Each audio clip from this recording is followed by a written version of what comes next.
प्रियो, आप सबको जय मसीह की। और मैं तरुण, और फिर से एक बार परमेश्वर के पवित्र वचन को लेकर मैं आप सबके सामने उपस्थित हूँ। इससे पहले मैं आगे वचन पर जाऊँ, मैं आपको एक कहानी सुनाना चाहता हूँ। ये कहानी किसी इंसान की नहीं, ये कहानी है कि गधे की। और आप जानते हैं, पवित्र बाइबल में गधों को बड़ी वैल्यू दी गई है। और आप देखेंगे मत्ती की उत्पत्ति के 22वें अध्याय में, वहाँ पे अब्राहम ने अपने गधे पर काठी कसी और अपने बेटे इसहाक को लेकर चला पड़ कि उसको बलिदान किया जाए। फिर बिलाम, जिसने इज़राइल को श्राप दिया, श्राप देने के लिए आया लेकिन श्राप उसका पड़ा नहीं, वो गधे पर आ रहा था। फिर प्रभु यीशु मसीह ने गधे को छुड़ाने के लिए अपने 2 चेलों को भेजा।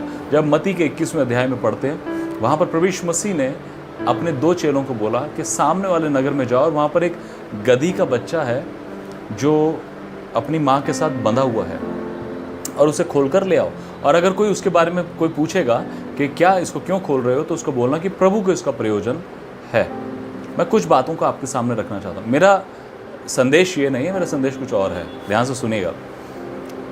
आप जानते हैं, वहाँ पर जब चेले गए तो वहाँ पर लिखा है, जब हम मरकुस में और लूका में पढ़ते हैं, वहाँ पे उसका एक मालिक नहीं था। उस गधे का एक मालिक नहीं था, उसके कई मालिक थे। वहाँ पर लिखा है कि उसके मालिकों ने पूछा। मालिकों ने मतलब बहुत मालिक थे उसके, जो उस गधे के बच्चे को बांध कर रखा था। इसी तरह से आज हम जो मसीह हैं, हमारे ऊपर भी बहुत से मालिक अपना अधिकार जताने की कोशिश करते हैं, बहुत से मालिक। लेकिन ये जो गधा था, ना तो ये गधा इस बात को जानता था कि उसके बहुत सारे मालिक हैं, और ना ही उसका दुर्भाग्य सोचिए या उसका मैं सोचता हूँ कि बड़ा उसको दुख की बात है कि वो प्रभु यीशु मसीह को भी नहीं जानता था। ना तो वो उनको जानता था जिन्होंने उसको बांध के रखा है, ना ही वो उसको जानता था जो उसको छुटकारा दे सकता है। आप जानते हैं, कोई भी गधा यीशु मसीह को नहीं जानता, लेकिन यीशु मसीह सब गधों को जानता है कि कौन सा गधा कहाँ पर बंधा हुआ है। और उनमें से एक मैं आपके सामने, मैं भी कहीं बंधा हुआ था, और प्रभु यीशु मसीह ने मुझे भी छुड़ा लिया। अपने लोगों को भेजा, उन्होंने मुझे सुसमाचार सुनाया, और जो मेरे मालिक मुझ पर अधिकार रखकर बैठे थे, उनका अधिकार ख़त्म हुआ, और यीशु मसीह ने मुझे अपना बेटा, अपनी संतान के रूप में, पिता की संतान के रूप में ग्रहण कर लिया। आमीन। और मैं विश्वास करता हूँ आपके साथ भी ऐसा ही है।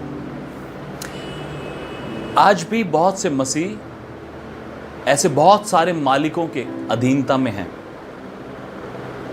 और जानते हैं मालिक कौन है? कौन है जो आपको बांध कर रखना चाहता है? कौन है जो नहीं चाहता कि आप स्वतंत्र हो जाएं? और वो एक नहीं है, वो बहुत सारे हैं। वो बहुत सारे हैं जो नहीं चाहते कि आप स्वतंत्र हो जाएं। वो शैतान है और उसकी पूरी सेना है। लेकिन हमें उससे घबराने की ज़रूरत नहीं, क्योंकि हमारा जो परमेश्वर है वो सेनाओं का यहोवा है। वो राजाओं का राजा और प्रभुओं का प्रभु है। वो कोई और नहीं, वो यीशु मसीह नासरी है। हालेलुया। सो मैं प्रभु यीशु मसीह के नाम से आप सबको ब्लेस करता हूँ, आपके परिवारों को आशीषित करता हूँ, और यीशु मसीह का अनुग्रह आपके जीवनों पर सदा बना रहे। आज मैं आपसे अपने संदेश के द्वारा आपकी एक गंदी आदत के बारे में बात करना चाहता हूँ, जो मुझे पता लग गई है। वो गंदी आदत मुझे पता लगी है आपके बारे में, और मैं आपसे उसके बारे में डिस्कस करना चाहता हूँ, मैं बात करना चाहता हूँ उसके बारे में। और वो आदत है एक्स्ट्रा मैरिटल अफेयर। नहीं, उस बारे में नहीं करूँगा। या फिर पोर्नोग्राफी, नहीं। मैस्टरबेशन, नहीं, उस बारे में नहीं। मैं चोरी, नहीं, उस बारे में नहीं बात कर रहा हूँ। मैं बात कर रहा हूँ झूठ बोलने के बारे में। आप कहें अरे यार, झूठ बोलने के बारे में भैया, ये तो कोई बहुत बड़ी बात नहीं है। हाँ, झूठ बोलना, हाँ, ये बहुत गंदी आदत है। मैं कहूँगा कि सबसे गंदी आदत हम लोगों की यही है, हम झूठ बहुत बोलते हैं। हम झूठ बहुत बोलते हैं। आप जानते हैं, हम जो मनुष्य हैं, हमारी नज़र में जो पाप है वो कैटेगराइज्ड है। एक छोटा पाप है, एक उससे थोड़ा बड़ा पाप है, एक उससे थोड़ा बड़ा पाप है, एक उससे थोड़ा बड़ा पाप है।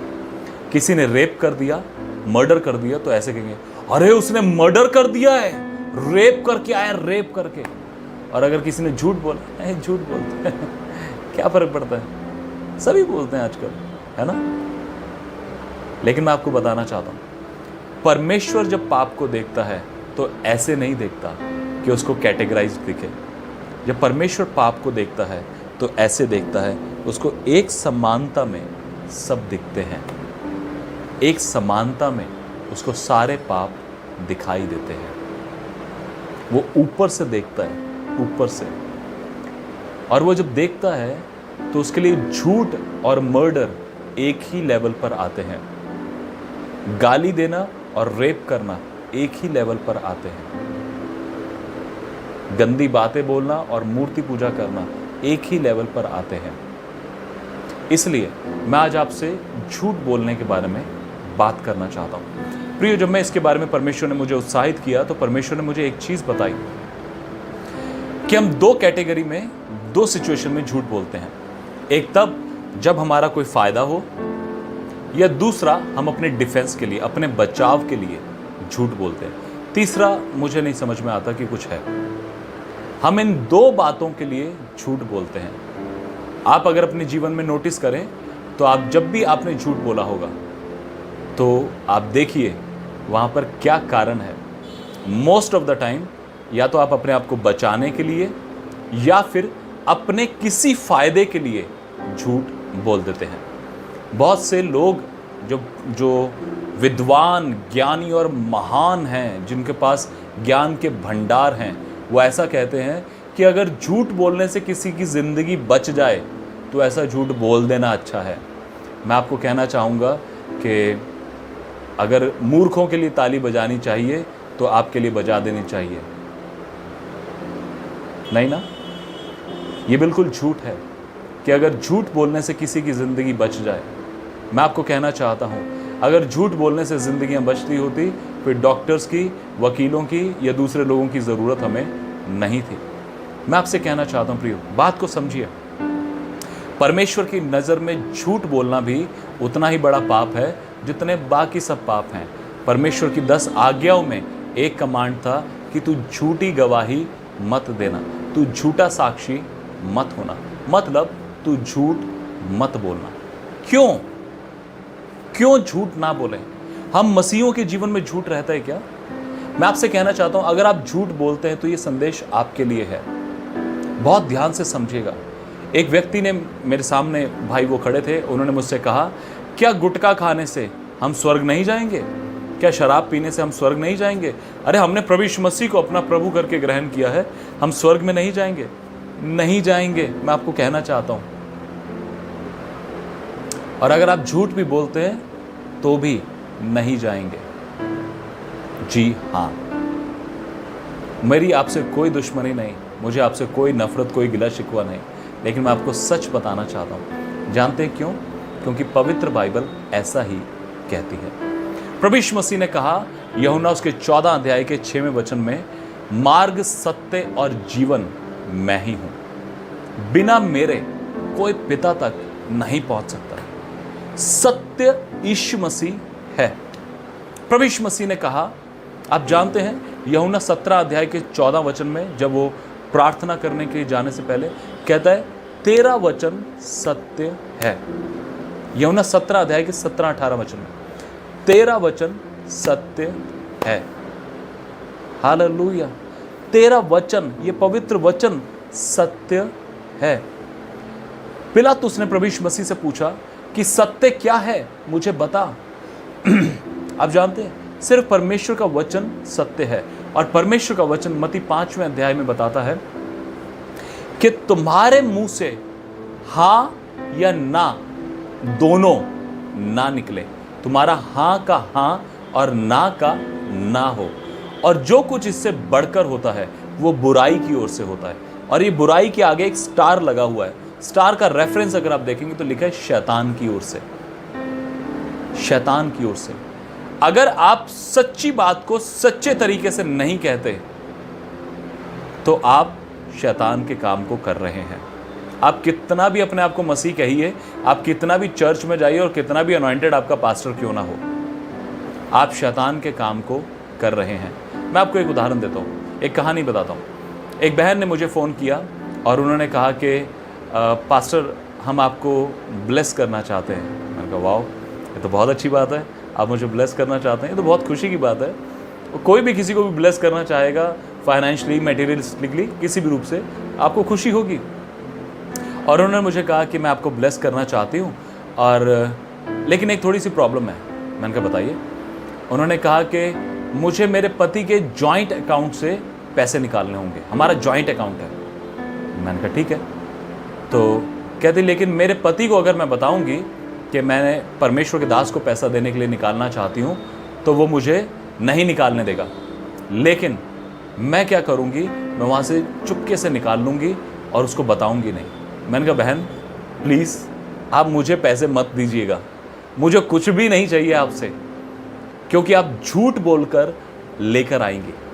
कल को आपके अकाउंट में से पैसे जाएंगे, आपका पति आपसे पूछेगा कि भाई वो पैसे कहाँ गए, उसमें से 1000, 2000, 5000, 10,000 जितना भी आप निकालेंगे, आप मेरे नाम पर अपने पति को धोखा देकर या इस परमेश्वर प्रभु यीशु मसीह के नाम पर अपने पति को झूठ बोलकर धोखा देकर परमेश्वर के राज्य में लेकर आएंगी। ऐसा पैसा परमेश्वर को नहीं चाहिए और मुझे भी नहीं चाहिए। मेरे लिए मत लेकर आइएगा, मैं आपके झूठ में भागीदार नहीं हो सकता। और उन्होंने कहा कि ब्रदर मैं आपको ब्लेस करना चाहती हूँ, मैं आपको पास्टर ब्लेस करना चाहती हूँ। मैंने कहा प्लीज़ आप मेरे लिए प्रार्थना कर देंगी तो बहुत है, लेकिन आप मेरे को झूठा पैसा मत ला के दीजिएगा, या कुछ भी ऐसा जो झूठ से आए मुझे मत ला के दीजिएगा। आप जानते हैं प्रियो, आज की समय में झूठ बोलने का आत्मा, झूठ बोलना एक फैशन है आजकल, एक ट्रेंड है। मतलब एक ऐसे कॉलर खड़े हो जाते हैं, मतलब मैंने झूठ बोला। और आप देखिए जो झूठ बोलते हैं वो अपने आप को इतने शाणे समझते हैं, इतना अपने आप को ज्ञानवर्धक समझते हैं कि उनमें इतना ज्ञान है कि सामने वाले को झूठ बोल दिया हमने और उसको बुद्धू बना दिया, उसको बेवकूफ़ बना दिया झूठ बोलकर। और जैसा आपको लगता है कि सामने वाला कुछ जानता ही नहीं है ना, वो बेवकूफ़ ही बैठा है सामने। जी नहीं, जी नहीं। मैं आपको कहना चाहता हूँ, अगर आप एक मसीह व्यक्ति हैं, अगर आपके जीवन में प्रभु यीशु मसीह के क्रूस की थोड़ी सी भी वैल्यू है, और मैं कुछ इंसानी शब्दों को यूज़ करके, अगर आपको थोड़ी सी भी रत्ती भर शर्म है तो झूठ बोलना आज से ही बंद कर दीजिए। मैं आपको कुछ वचनों से बताना चाहता हूँ। मेरे साथ निकालिए भजन संहिता उसका 59 अध्याय, साम्स 59 उसका 12 वचन देखिए। लिखा है, वह अपने मुंह के पाप, अपने मुंह का पाप, अपने होंठों के वचन और शाप देने और झूठ बोलने के कारण अभिमान में फंसे हुए पकड़े जाएंगे। अगर आप शैतान के द्वारा पकड़े नहीं जाना चाहते तो आज से ही झूठ बोलना बंद कर दीजिए। झूठ आपके जीवन में सिर्फ श्राप को लेकर आएगा, पाप को लेकर आएगा, आपके जीवन में सिर्फ नरक के दरवाज़ों को खोलेगा और कुछ भी नहीं करेगा। मेरे साथ देखिए यूहन्ना उसका 8वां अध्याय उसका 44 वचन। यूहन्ना रचित सुसमाचार उसका 8वां अध्याय उसका 44 वचन। आप में से बहुत से लोग कहते होंगे मैं परमेश्वर की संतान हूं, मुझे घमंड है, मुझे गर्व है कि यीशु मसीह के द्वारा मैं परमेश्वर की संतान बना हूं, है ना। और हम बहुत बार ऐसे डुप्लीकेट कन्फेशन कर देते हैं अपने बारे में। मैं डुप्लीकेट इसलिए कह रहा हूं क्योंकि आपका जीवन कई बार डुप्लीकेट है। ये कन्फेशन तो बड़े पक्के हैं, ये कन्फेशन तो सत्य है। मैंने आपको कहा परमेश्वर का वचन सत्य है, ये कन्फेशन सत्य है, लेकिन आपका जीवन डुप्लीकेट है। इसलिए जब आप इन कन्फेशंस को करते हैं तो ये डुप्लीकेट कन्फेशंस होते हैं। देखिए यूहन्ना उसके 8वें अध्याय के 44 वचन में क्या लिखा है। कहता है, तुम अपने पिता शैतान से हो और अपने पिता की लालसाओं को पूरा करना चाहते हो। वह तो आरंभ से हत्यारा है और सत्य पर स्थिर ना रहा, क्योंकि सत्य उसमें है ही नहीं। जब वह झूठ बोलता तो अपने स्वभाव ही से बोलता है, क्योंकि वह झूठा है, वरन झूठ का पिता है। वो झूठ का पिता है, शैतान झूठ का पिता है। आप झूठ बोलते हैं तो सोचिए आपका पिता कौन है। आप बोलते हैं परमेश्वर की संतान है, लेकिन अगर आप झूठ बोलते हैं तो वचन कहता है कि आप शैतान की संतान हैं। शैतान आपका पिता है अगर आप झूठ बोलते हैं तो। फिर जहां वो रहेगा फिर वहीं पर आप रहेंगे। और हम झूठ बोलते किन बातों से हैं? या तो अपने बचाव के लिए झूठ बोलते हैं, जैसे मैंने पहले बताया, या फिर अपनी ज़रूरतों या अपनी इच्छाएं या अपने कुछ फ़ायदे के लिए झूठ बोलते हैं। बहुत सी, क्योंकि मेरी पत्नी टीचर हैं तो मैंने कई चीज़ें उनसे सुनी हैं और सीखी भी हैं, समझी हैं। बहुत सी स्त्रियां, बहुत से जो पेरेंट्स हैं वो अपने बच्चों के लिए बच्चों की छुट्टियां करवा लेते हैं। शादी में जा रहे हैं, घूमने जा रहे हैं और वहाँ पर एक मेडिकल लिख कर दे देते हैं। डॉक्टर से 300-500 रुपये देकर या कैसे भी तो कर वो एक मेडिकल बनवा लेते हैं और मेडिकल पे साइन करवा देते हैं अपने बच्चे के और खुद के। आप जानते हैं वो क्या कर रहे हैं? एक तो वो झूठ लिख रहे हैं, उनका बच्चा बीमार नहीं है, ठीक है, लेकिन वो झूठ लिख रहे हैं कि हमारा बच्चा बीमार है। फिर दूसरा, अपने हाथ से लिख कर दे रहे हैं कि हमारा बच्चा बीमार है। सोचिए, अपने बच्चे को अपने हाथ से रिटर्न में लिख कर दे दिया कि उसको ये तकलीफ है जी। कितना बड़ा श्राप आप अपने बच्चे को दे रहे हैं अगर आप झूठा मेडिकल बनवाते हैं। मैं आपको सावधान करना चाहता हूं और ऐसे माँ बाप को मैं वार्निंग देना चाहता हूं, अपने बच्चों के लिए श्राप देना बंद करिए। यीशु मसीह ने जब शैतान का सामना किया तो उसने बोला कि लिखा है, इट इज रिटन। आपने लिख कर दे दिया शैतान का कि आपका बच्चा ही बीमार है, आपके बच्चे को बुखार है, ये तकलीफ है, वो तकलीफ है, 4 दिन स्कूल नहीं आ पाएगा। और ऐसे डॉक्टर जो थोड़े से पैसे के चलते या रिश्तेदारी के चलते या पहचान के चलते लिख कर दे देते हैं। शर्म आनी चाहिए ऐसे लोगों को, ऐसे डॉक्टर्स को जो झूठा सर्टिफिकेट बना कर देते हैं। बहुत से लोग कुछ फायदे के लिए झूठ लिखते हैं। मैं आपसे कहना चाहता हूं, आज ही वो झूठ बंद करिए। प्रभु यीशु मसीह से क्षमा मांगिए जहां पर भी आपने झूठ बोला है अपने फायदे के लिए। बहुत से लोग अपने बच्चों की उम्र कम ज़्यादा लिखवा देते हैं, कुछ क्लास में आगे पीछे होने के लिए, फ़ायदे के लिए, कि उनका, मैंने देखा जब हमारे बच्चे का एडमिशन हुआ, हमारा बेटा 2.5 साल का, पौने 3 साल के आसपास था, वो 3 साल का होने जा रहा था। और उसके जब दूसरे बच्चों को हम देखते हैं तो वो 4-4, 5-5 साल के लगते हैं। वो लोग अपनी क्लास में अपने अच्छे कामों को बड़ी क्विकली कर देते हैं, जबकि जो छोटी उम्र के बच्चे हैं, जिनकी रियल एज 3 साल की या 4 साल की, ये छोटे थे उनसे, वो उसमें सफ़र कर जाते हैं, वो वैसा नहीं कर पाते, वैसा परफॉर्म नहीं कर पाते। लेकिन बहुत से पेरेंट्स अपने बच्चों की उम्र बढ़ाकर लिखवाते हैं या घटाकर लिखवाते हैं। 5 साल का बच्चा होगा, 4 साल की लिखवाएंगे। जी, आप बिल्कुल गलत कर रहे हैं। मेरे भाई, मेरी बहन, मैं आपसे कहना चाहता हूं और मैं यीशु मसीह के नाम से आपको वार्न करना चाहता हूं। आप अपने बच्चे की जीवन की शुरुआत एक झूठ के बीज के साथ कर रहे हैं। क्या भविष्य होगा उसका? बहुत से लोग अपनी शादियों में झूठ बोलते हैं, उनके पास नौकरी कुछ नहीं होती और झूठे दावे करते हैं, मैंने ये किया है, मैंने वो किया है, मैंने वहाँ मेरी अप्लाई किया हुआ है, वहाँ मुझे नौकरी मिल जाएगी। बहुत सी लड़कियाँ अपने रिलेशनशिप्स में झूठ बोलती हैं। पहले बॉयफ्रेंड या गर्लफ्रेंड होते हैं, लेकिन अपने हस्बैंड से जब बात करती हैं, होने वाली जब शादी के लिए बात होती है, एंगेजमेंट होती है, झूठ बोलते हैं उसमें, नहीं मैं तो बिल्कुल नहीं, मेरा कभी ऐसा कोई वो नहीं था, मैं तो बिल्कुल घर से निकलती नहीं बाहर, नहीं। और बहुत से लड़के भी नहीं मैं तो कभी ऐसी चीज़ों में इन्वॉल्व नहीं हुआ। लेकिन बाद में पता लगता है उनके जीवन का कि कितना झूठ बोल के उन्होंने अपने जीवन को जिया है। बहुत से लोग, बहुत से ध्यान से समझिएगा मेरी बात को, बहुत से लोग जब बहुत सी कंपनीज ऐसे लोगों को, जो उनके एम्प्लॉयज़ होते हैं, जब उनकी तबीयत ख़राब हो जाए, उनका एक्सीडेंट हो जाए, उनको ऑन ड्यूटी कोई तकलीफ़ हो जाए, तो वो लोग, उनका कंपनीज उनको ट्रीटमेंट फ्री में करवा के देती हैं। सोचिए, आपकी कंपनी ने आपको अच्छा ट्रीटमेंट दिया, लेकिन जब आप बिल बनवाते हैं तो आप फेक बिल बनवाते हैं, फेक बिल बनवाते हैं, है ना। ज़्यादा दवाइयों का, 300 रुपए की दवाई आई, 800 रुपए का बिल बना दिया, 500 रुपए की दवाई आई, 1000 रुपए का बिल बना दिया।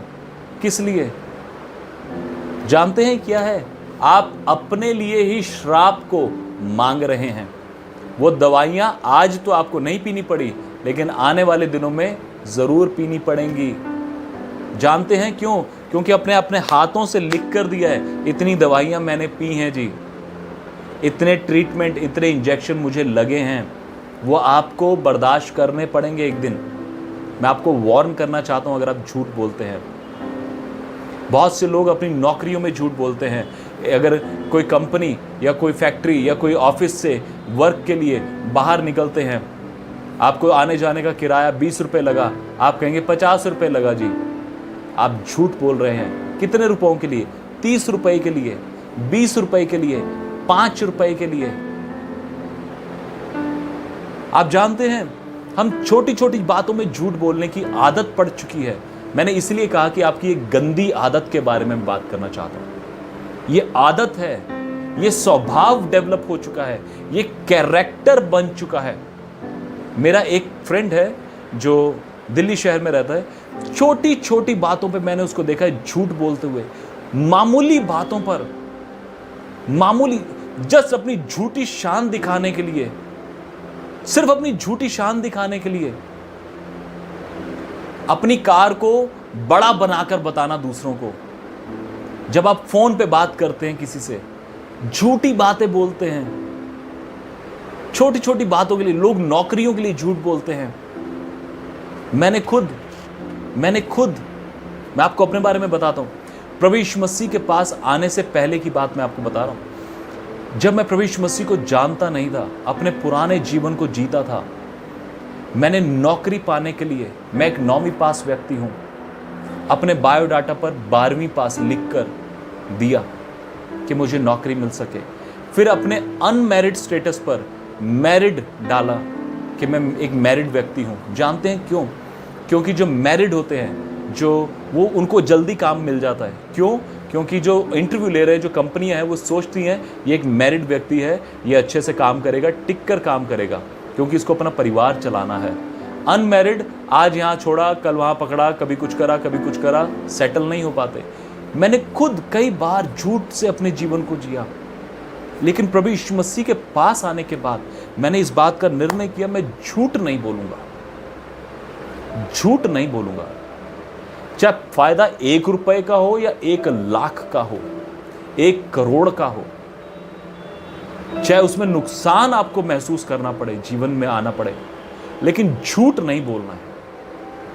शैतान को आपके जीवन में मौका नहीं देना है झूठ बोलने का। और बहुत बार शैतान हमको बांध कर रखता है ये झूठ बोलने वाली आदत से। हमें लगता है हम बहुत आत्मिक हैं। हनन्याह और सफीरा, आप सोचते हैं कि परमेश्वर बड़ा अनुग्रहकारी है, बड़ा दयालु, परमेश्वर बड़ा प्रेम करने वाला है। आहा, मैं आपको बताना चाहता हूं, इन दिनों में परमेश्वर अपना एक चेहरा नहीं दिखा रहा, अपना दूसरा चेहरा दिखा रहा है, दूसरा स्वभाव दिखा रहा है अपना। कोरोना वायरस से दुनिया मर रही है और हमको अभी चौकन्ना, हमको वार्निंग का टाइम है प्रियो। ये हम मसीह लोगों के लिए वार्निंग का टाइम है।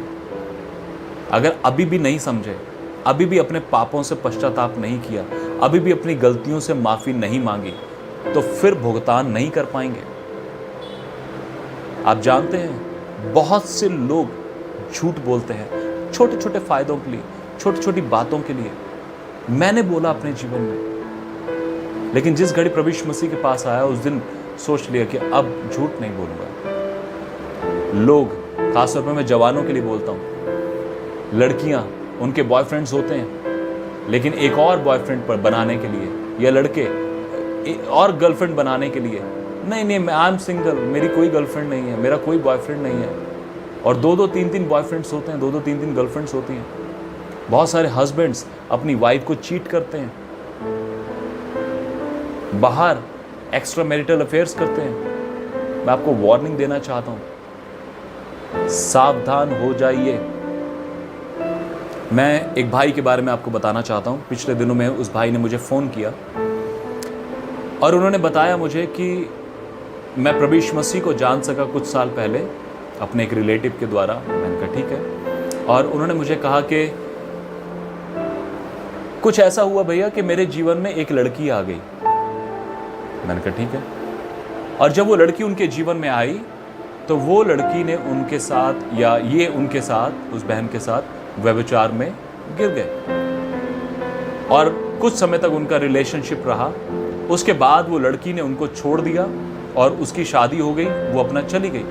लेकिन ये लड़का, बहुत ध्यान से सुनिएगा मेरी बात को, ये भाई मैं आपको बताना चाहता हूं, इसके पूरे शरीर में गांठें हो गई हैं, गांठें, पूरे शरीर में फोड़े हैं, पूरे शरीर में। उन्होंने मुझे अपना एक्सरे भेजा, अपना MRI या जो भी उन्होंने टेस्ट कराई डॉक्टर के कहने पे, मैंने देखा वो उनके पूरे शरीर में गांठें हैं, गांठें।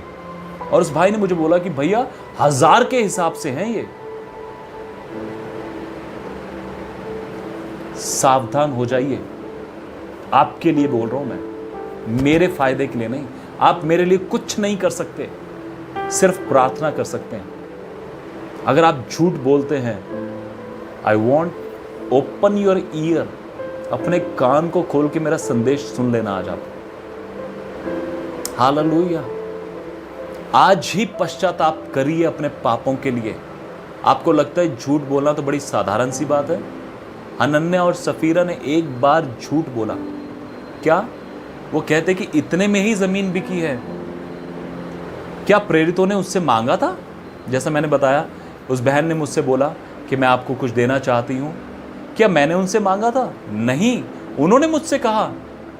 क्या प्रेरितों ने प्रेरितों काम 5वें अध्याय में उनसे मांगा था? उन्होंने अपनी जमीन खुद बेची। जितने की भी जमीन बिकी, उसमें जितना हिस्सा परमेश्वर की सेवा के लिए निकाला, लाकर दे देते कि भाई ये हम आपके लिए सेवकाई के लिए देना चाहते हैं। खत्म। उन्होंने पूछा क्या इतने में ही जमीन बिकी? सिंपली बोल देते कि नहीं, इतने में नहीं बिकी, ज्यादा में बिकी थी, लेकिन हम इतना आपको देना चाहते हैं। सिंपल, खत्म। कहते हाँ, इतने में ही बिकी। हनन्याह उसी टाइम मर गया। उसने झूठ बोला। वहां पे लिखा है, पतरस ने कहा कि तुमने पवित्र आत्मा के खिलाफ झूठ बोला है, और वो मर गया। फिर उसकी वाइफ आई सफीरा। फिर उसने उससे पूछा क्या इतने में ही जमीन बिकी थी? उन्होंने बोला हाँ। वो कहते कैसे लोग हो तुम लोग? तुमने परमेश्वर के विरोध में आपस में साठ गांठ कर ली झूठ बोलने के लिए कि इतने में जमीन बिकेगी। ऐसा बोल देना वहां पर। वो भी मर गई। आप जानते हैं, जिस घड़ी आदम ने फल खाया और जब परमेश्वर वहां पर आए, सबसे पहली चीज क्या हुई वहां पर? परमेश्वर ने कहा कि हे आदम, तू कहां पर है? और वो क्या कहां था आप जानते हैं? वो छुपा हुआ था। जब वो उसकी आवाज सुनकर निकला तो उसने कहा मैं तेरा आवाज सुनकर डर गया था, इसलिए छिप गया। जानते ये क्या था? ये झूठ था। क्योंकि वो परमेश्वर की आवाज सुनकर डरा नहीं, क्योंकि रोज परमेश्वर उससे मिलता था। वो उससे नहीं डरा, वो इस बात से डरा कि उसने पाप कर लिया था। और परमेश्वर इस बात को जानते थे और वो चाहते थे कि वो आदम उसके सामने आए और कहे कि वो फल आपने जो खाने से मना किया था, मैंने खा लिया है, मुझे माफ कर दीजिए। लेकिन उसने क्या करा? अपने आप को बचाने के लिए, देखिए यहां पर आदम अपना दिमाग लगा रहा है अपने आप को बचाने के लिए, और हनन्याह और सफीरा ने झूठ बोला अपने फायदे के लिए। इसलिए मैंने आपसे कहा कि या तो हम अपने फायदे के लिए झूठ बोलते हैं या फिर अपने आप को बचाने के लिए झूठ बोलते हैं। आदम अपने आप को बचा रहा था कि नहीं नहीं, वो ना मैं आपकी आवाज सुनकर डर गया इसलिए मैं छिप गया। ये एक झूठ था। वो इसलिए नहीं छिपा था, वो पाप कर चुका था इसलिए छिप रहा था परमेश्वर से। प्रिय, मैं आपसे कहना चाहता हूं, आप क्यों झूठ बोलते हैं? कुछ फायदों के लिए? क्या आपको लगता है कि शैतान आपको ज्यादा फायदा दे सकता है परमेश्वर से ज्यादा? प्रभु यीशु मसीह ने कहा, स्वर्ग और पृथ्वी का सारा अधिकार मुझे दिया गया है। वो कहता, मार्ग और सत्य और जीवन मैं ही हूं, मेरे बिना कोई पिता तक पहुंच नहीं सकता। आपके जीवन में सत्य नहीं है, आप कैसे पिता तक पहुंच जाएंगे? आप कैसे स्वर्ग में पहुंच जाएंगे? कैसे? आप पास्टर हैं, आप झूठ बोलते हैं, आप यहीं पर रह जाएंगे और उसके बाद सीधा नरक में जाकर गिर जाएंगे। आप कहेंगे, अरे पास्टर के बारे में ऐसा बोल रहे हैं। मैं पास्टर के बारे में, वो जो झूठ की स्पिरिट आपके जीवन में काम कर रही है ना, मैं उसके बारे में बोल रहा हूं। अगर आपके जीवन में झूठ है पास्टर जी, पश्चाताप कर लीजिए, ये मौका है अभी। मेरे साथ एक वचन देखिए, प्रकाशित वाक्य उसका 21वां और 22वां अध्याय। एक लिस्ट दी है परमेश्वर ने, लिस्ट। हम राशन की लिस्ट बनाते हैं ना, परमेश्वर ने उन लोगों की लिस्ट बनाई है जो परमेश्वर के राज्य में एंटर नहीं करेंगे। देखिए क्या कहता है परमेश्वर का वचन, प्रकाशित वाक्य उसका 21वां अध्याय उसका 8वें वचन में। देखिए क्या लिखा है, ध्यान से सुनिएगा। परंतु डरपोकों, अविश्वासियों, घिनौनों, हत्यारों, व्यभिचारियों, टोनों, मूर्ति पूजकों और सब झूठ बोलने वालों का भाग उस झील में मिलेगा जो आग और गंधक से जलती रहती है। यह दूसरी मृत्यु है। ये जो लिस्ट है, इसमें डरपोक, अविश्वासी, घिनौने, हत्यारे, व्यभिचारी, टोने, मूर्ति पूजक और सब झूठ बोलने वाले। तो आपको लगेगा कि व्यभिचार तो बहुत बड़ा पाप है और झूठ बोलना तो मामूली सी बात है। जी नहीं, परमेश्वर ने जब लिस्ट बनाई है, उनको कैटेगराइज किया है, तो सब के सब एक जैसे हैं परमेश्वर के सामने।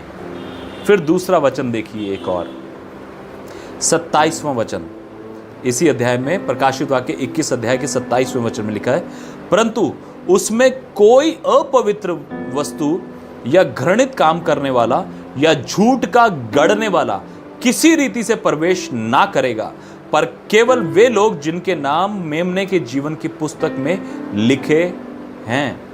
यहां पर भी एक लिस्ट दी है और यहां पर भी एक ऐसा व्यक्ति के बारे में बता दो जो झूठ का गढ़ने वाला है।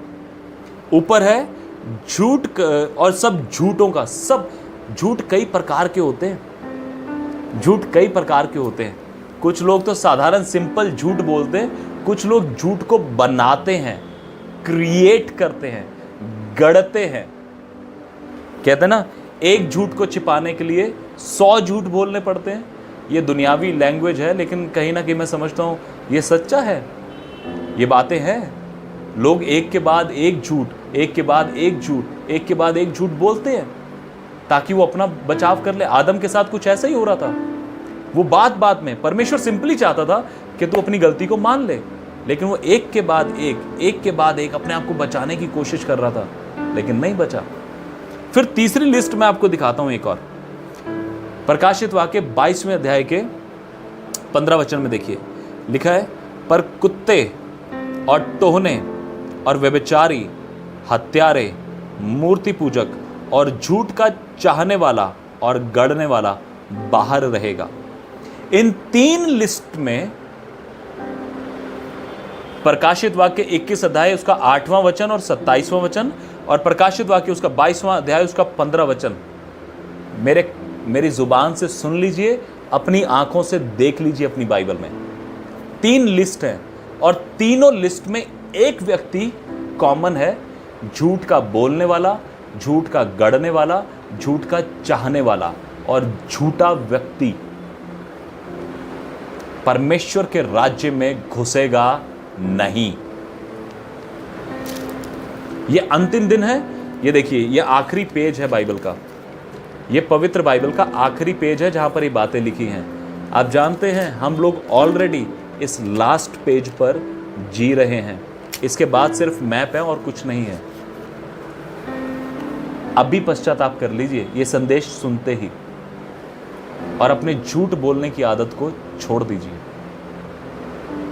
जिनसे भी आपने झूठ बोला है उनसे माफी मांगिए, परमेश्वर से माफी मांगिए, क्योंकि आपने झूठ को गढ़ा है। झूठ का चाहने वाला,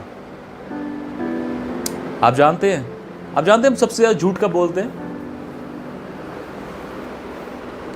आपको पता है? आप और हम जो मसीह लोग हैं, हम क्रिश्चियंस, झूठ कब बोलते हैं सबसे ज्यादा झूठ? जब हम आराधना करते हैं, जब हम वर्शिप करते हैं। When we worship the Lord, we lie a lot, है ना? पर्वतों को देखूंगा मैं, कौन है मददगार मेरा? कौन है मददगार आपका? परमेश्वर?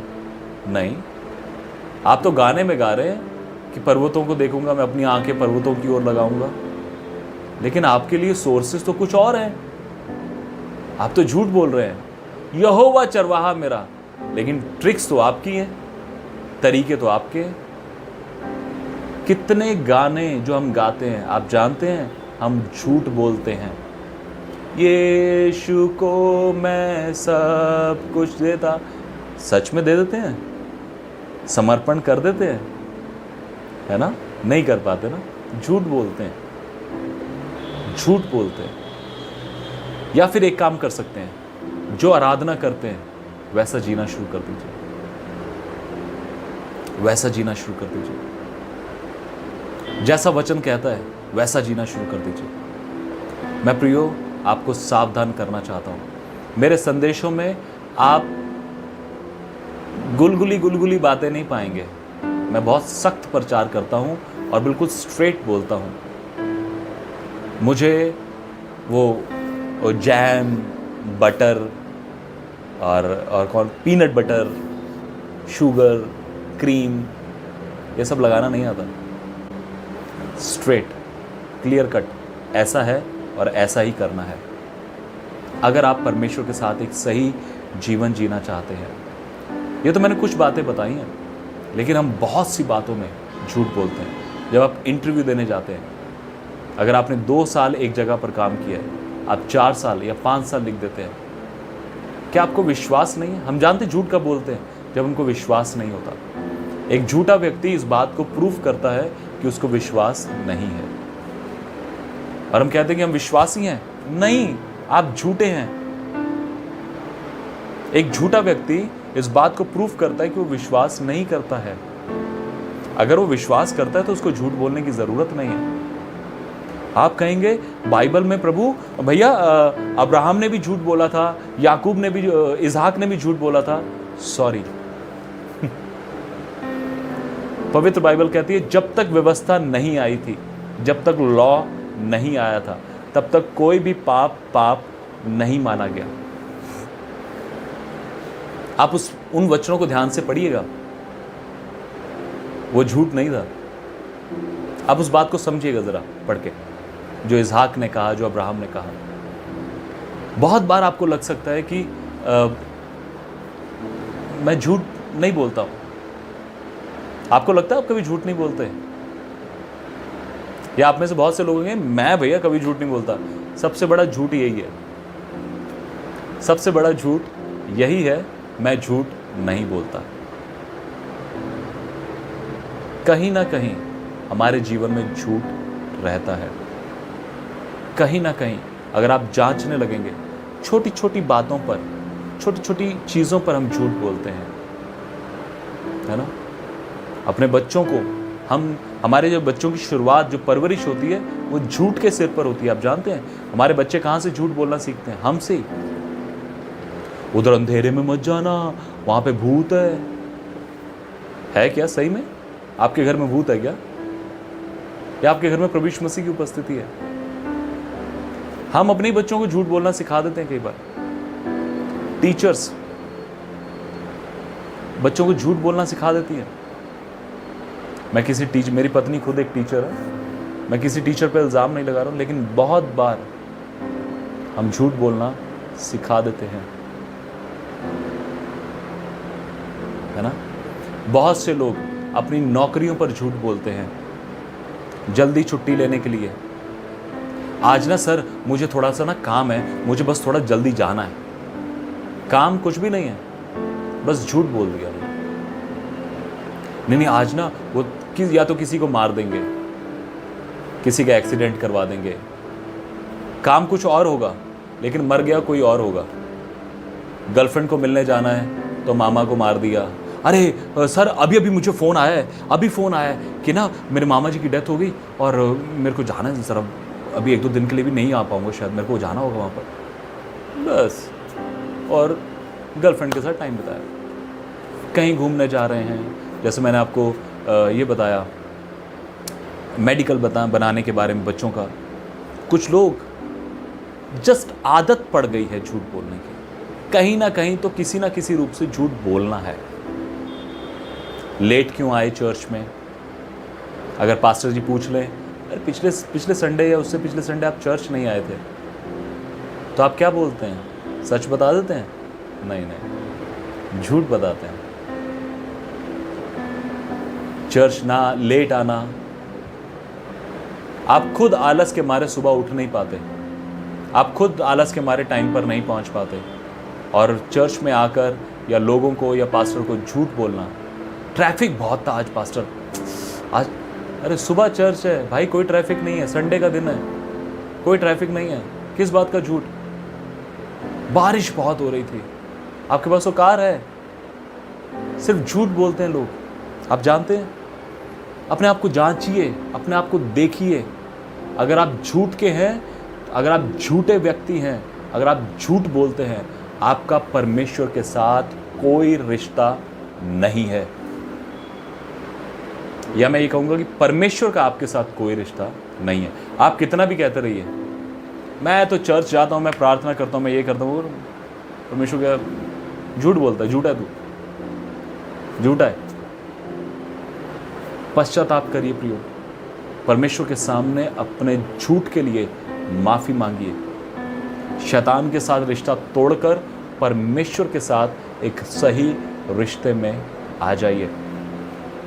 आपने एक कहानी सुनी होगी बचपन में, एक व्यक्ति था जो जोर से बोलता था, अरे शेर आ गया, बचाओ बचाओ बचाओ, और लोग आते थे फटाफट उसको बचाने के लिए। सुनिए ना ये कहानी? हाँ, लोग आते थे, वो कहता था अरे मैं देखना चाहता था तुम मुझे बचाने आओगे या नहीं। फिर एक दिन उसने बोला, अरे शेर आ गया, बचाओ बचाओ बचाओ। फिर लोग आगे भाग के कि शेर आ गया, उसको बचाए। लेकिन फिर एक दिन ऐसा हुआ, सच में शेर आ गया और वो चिल्लाया कि शेर आ गया, फिर कोई आया नहीं बाहर। कहते वो झूठ बोलता है बहुत, वो ऐसा ही करता है, कोई शेर वेर नहीं है। बाद में उसके लोथड़े सब पड़े होंगे। इससे पहले आपके लोथड़े हो जाए, मैं आपको वार्निंग देना चाहता हूँ, झूठ बोलना बंद करिए, परमेश्वर के साथ एक सही रिश्ते में आ जाइए। परमेश्वर आज भी बहुत प्यारा परमेश्वर है, बहुत डार्लिंग है, बहुत अमेजिंग है। आज ही प्रभु यीशु मसीह से कहिए, प्रभु मैं झूठ के साथ रिश्ता तोड़ के आपके साथ एक सत्य के रिश्ते की शुरुआत करता हूँ। मेरी मदद करिए, मेरी ज़ुबान को मैं ब्लेस करता हूँ, मेरी टंग को मैं ब्लेस करता हूँ कि मेरी ज़ुबान कभी भी झूठ नहीं बोलेगी।